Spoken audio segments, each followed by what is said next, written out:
Hello guys, welcome back to my channel. हम कर रहे हैं chapter number 14 class 6 Hindi NCERT Vasant book का चैप्टर है। ये चैप्टर है लोकगीत। लोकगीत मतलब हमारे यहाँ का लोकल जो म्यूज़िक है, जो हम लोग एक स्टेट में गाते हैं, एक राज्य में गाते हैं। मतलब हमारे देश का नहीं, हमारे कल्चर का, जो हमारे आसपास का एरिया है उसके कल्चर का जो म्यूज़िक है, जो हमारे गीत हैं, वो सब आते हैं लोकगीत में। उसी के ऊपर चैप्टर है ये। स्टार्ट करते हैं चैप्टर। लोकगीत अपनी लोच, ताजगी और लोकप्रियता में शास्त्रीय संगीतों से भिन्न है। मतलब लोकगीत अलग होता है लोकप्रियता में, वो नेशनली या इंटरनेशनली फेमस नहीं होता, वो हमारे लोकल एरिया में ही फेमस होता है। लोकगीत सीधे जनता के संगीत है, घर गांव और नगर की जनता के गीत हैं। ये इसके लिए साधना की ज़रूरत नहीं होती। त्योहारों और विशेष अवसरों पर ये गाए जाते हैं। सदा से ये गाए जाते आ रहे हैं और इनके रचने वाले भी अधिकतर गांव के लोग ही होते हैं। इसमें कहना चाह रहे हैं कि जो लोकगीत है इसके लिए कोई विशेष टैलेंट की ज़रूरत नहीं होती कि अलग से हमें कोई ट्रेनिंग लेनी पड़ेगी।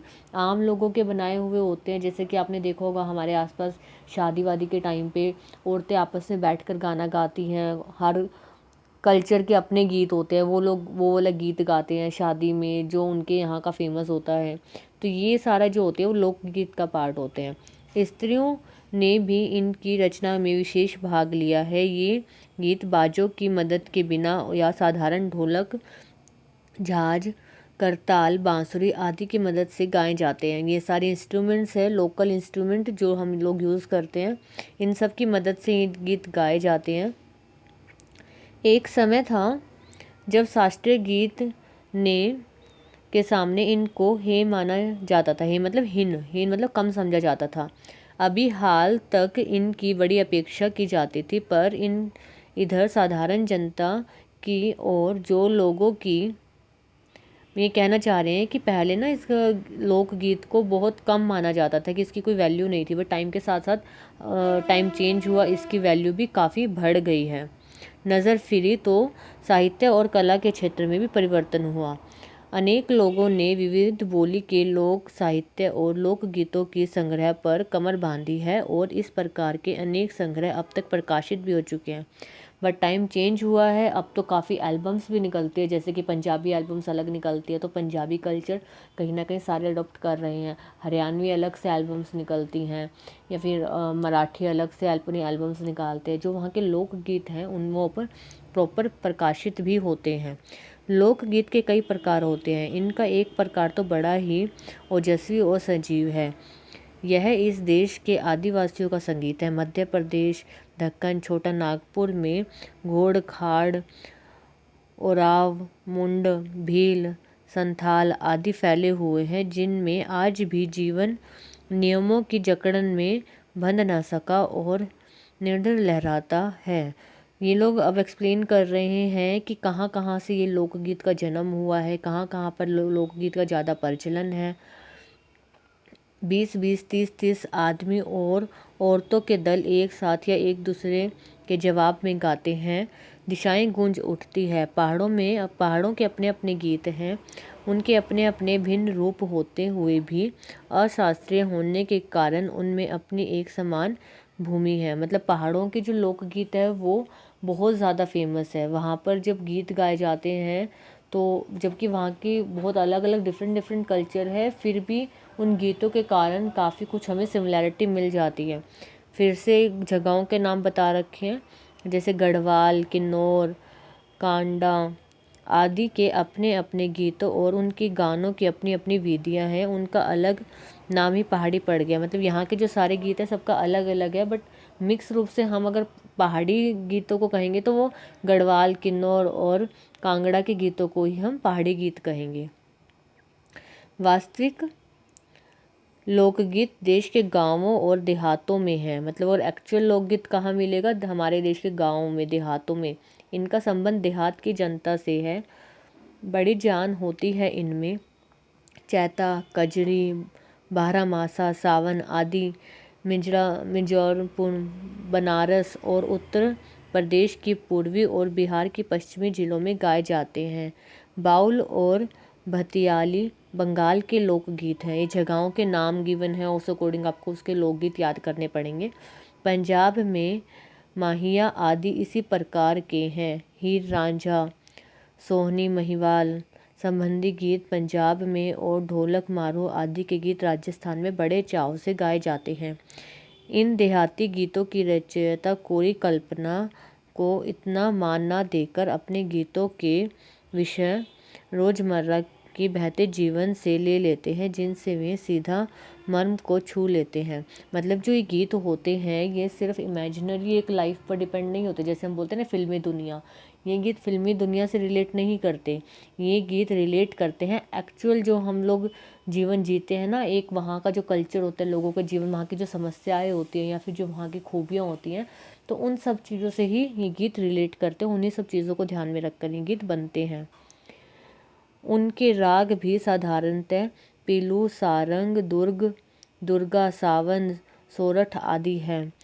कहराव, बिहार, धोबिया आदि देहात में बहुत गाए जाते हैं और बड़ी भीड़ आकर्षित करते हैं। इनकी भाषा के संबंध में कहा जा चुका है कि ये सभी लोकगीत गांव के इलाकों की बोली में गाए जाते हैं। इसी कारण ये बड़े आह्लादकर और आनंदीय होते हैं। अब जो चीज़ जिस भाषा, अपनी जो भाषा का मज़ा है वो किसी भाषा का नहीं है, तो वो चीज़ पता लगती है इन लोकगीतों से।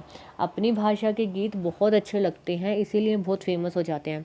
राग तो इन गीतों के आकर्षक होते ही हैं, उनकी समझी जा सकने वाली भाषा भी उनकी सफलता का कारण है, क्योंकि वो बहुत ईजिली हम समझ आ जाएगी।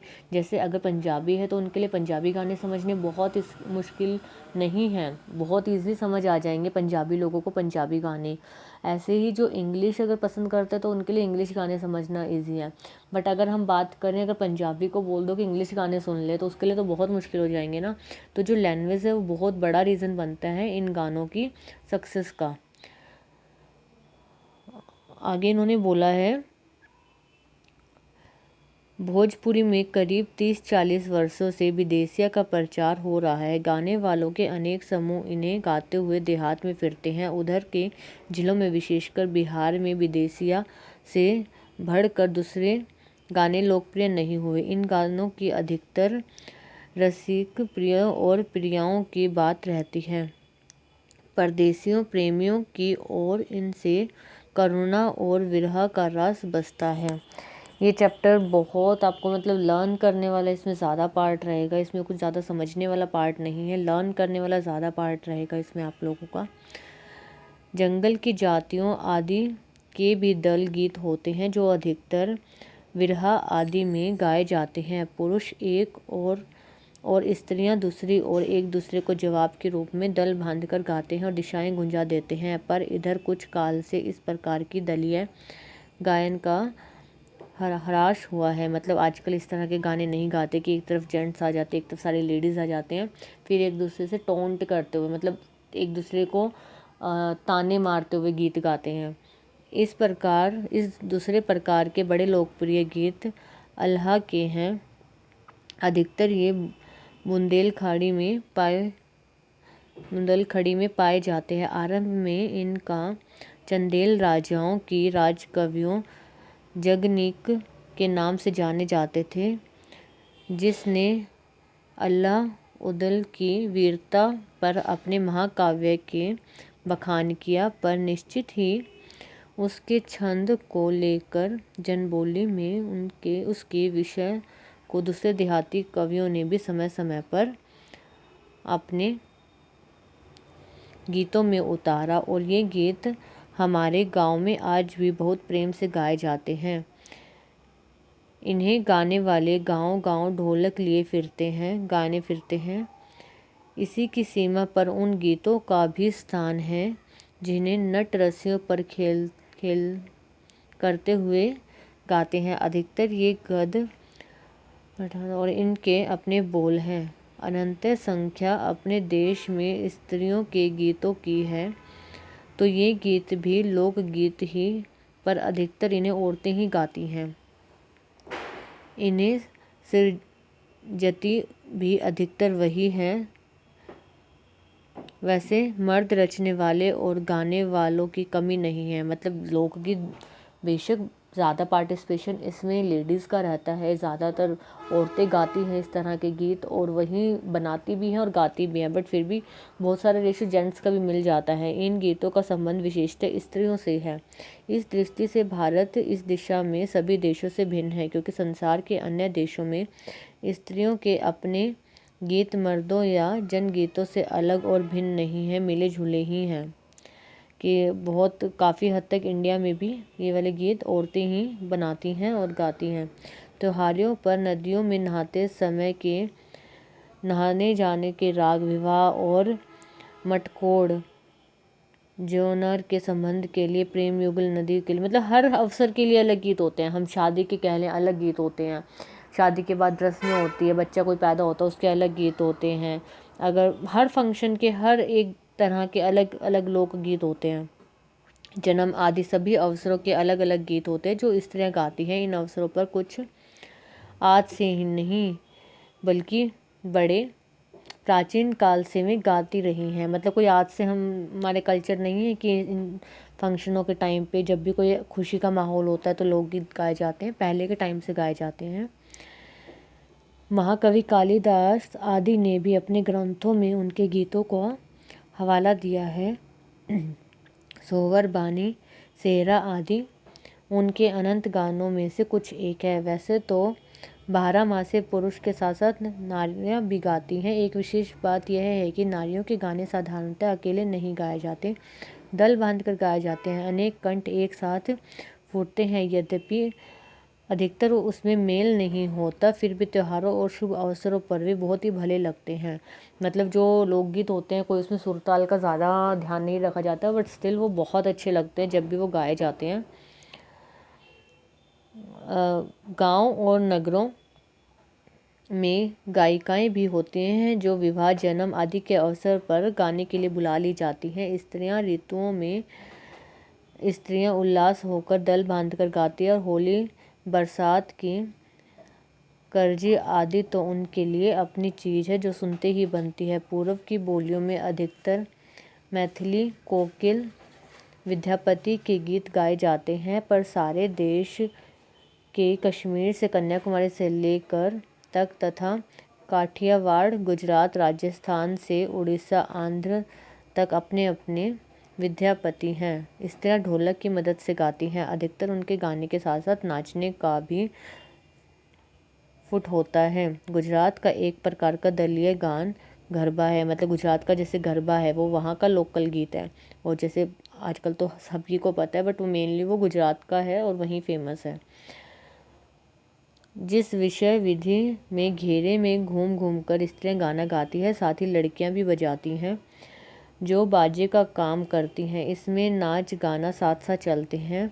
वस्तुतः यह नाच रही है, सभी प्रांतों में यह लोकप्रिय हो चला है। इसी प्रकार होली के अवसर पर ब्रिज में रसिया चलता है, जिसे दल के दल लोग गाते हैं। स्त्रियाँ विशेष तौर पर गाँव के गीतों में वास्तव में अनंत प्रकार है। जीवन जहाँ इठला इठला कर लहरता है, वहाँ भला आनंद के स्रोतों की कमी हो सकती है। अब ये कह रहे हैं कि अगर इतना हमारा अच्छा म्यूज़िक है, लोकगीत हमारा इतना अच्छा है, तो हमारे यहाँ कैसे जीवन में कमी हो सकती है किसी भी तरह की। और तमाम जीवन के ही वहाँ के आनंद संख्या गाने प्रतीक हैं। मतलब हमारे जीवन का जो एक आधार है वो ये सारे के सारे लोकगीत ही हैं। होप आप लोगों को समझ आया होगा। मेरे चैनल को लाइक, शेयर, सब्सक्राइब ज़रूर कीजिए। नेक्स्ट चैप्टर नेक्स्ट वीडियो में करेंगे। Keep studying, happy studying. Thank you.